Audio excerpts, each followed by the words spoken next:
से अभी जिस तरह हम लोग रहते हैं, क्या प्राचीन काल में इसी तरह लोग रहता था? नहीं रहता था।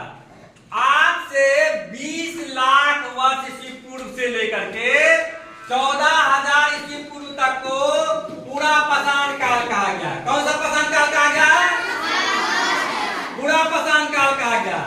इस समय के लोगों के रहन सहन, खान पान आज से अलग थे।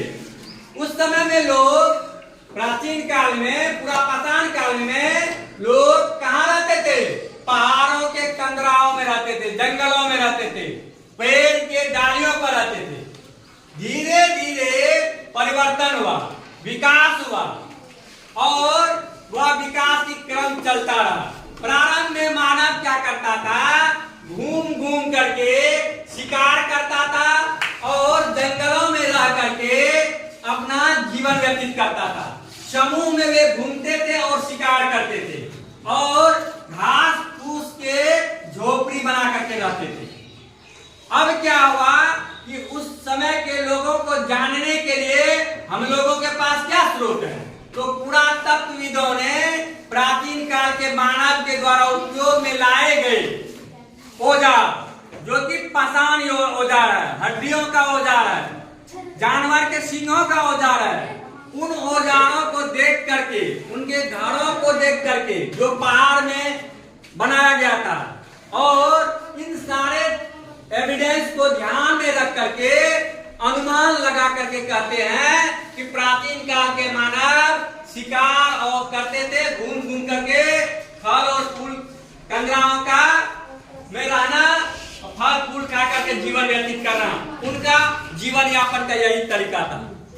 लेकिन बहुत वर्ष बाद, लगभग मध्य पाषाण काल में मानव के औजार में और पर्यावरण में परिवर्तन हुआ।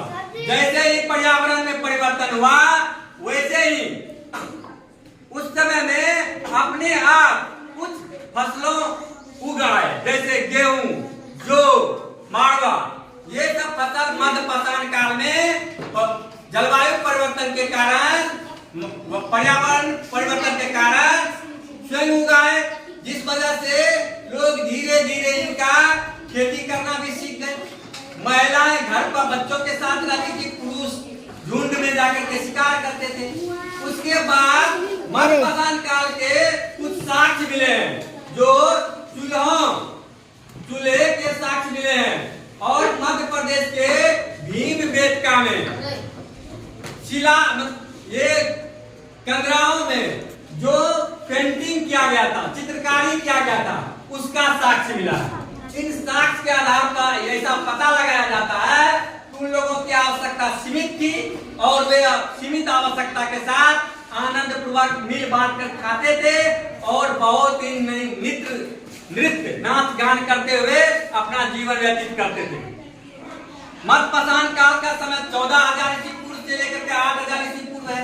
उसके बाद 8,000 ईस्वी पूर्व से लेकर के 3,000 ईस्वी पूर्व नव पाषाण काल का समय आता है। ये समय काफी परिवर्तन का समय रहा। इस समय काफी क्रांतिकारी परिवर्तन हुए और लोगों के जीवन में, लोगों के औजार में, लोगों के रहन सहन में बहुत परिवर्तन हुआ। फिर 3,000 ईस्वी पूर्व से लेकर के 1700 ईस्वी पूर्व तक तो सिंधु सभ्यता का काल माना जाता है। इस समय में शहरी सभ्यता का चलन था। सिंधु सभ्यता शहरी सभ्यता था। फिर आपको 1500 ईस्वी पूर्व से लेकर के 600 ईस्वी पूर्व तक वैदिक काल आ जाता है। 1500 ईस्वी पूर्व से 600 ईस्वी पूर्व तक क्या आ जाता है? वैदिक काल आ जाता है। वैदिक काल को भी दो भागों में बांटा गया है। पूर्व वैदिक काल, जो कि 1500 ईस्वी पूर्व से लेकर के 1000 ईस्वी पूर्व तक, और उत्तर वैदिक काल 1000 ईस्वी पूर्व से लेकर के 600 ईस्वी पूर्व तक। 600 ईस्वी पूर्व के बाद समाज में क्रांतिकारी परिवर्तन होता है। दूसरी शहरी सभ्यता का विकास होता है। राजा रजवाड़ा राजवंशों का नींव पड़ने लगता है। लोग संगठित होकर रहने लगते हैं। सेना, पुलिस, शासन, प्रशासन का इस समय में आरंभ हो जाता है और लोग अच्छे से जीवन व्यतीत करने लगते हैं और अपने समाज का विस्तार करने लगते हैं। इन सारी बातों की जानकारी हमें वेद से प्राप्त होता है। वेदों की संख्या 4 है। वेदों की संख्या कितनी है?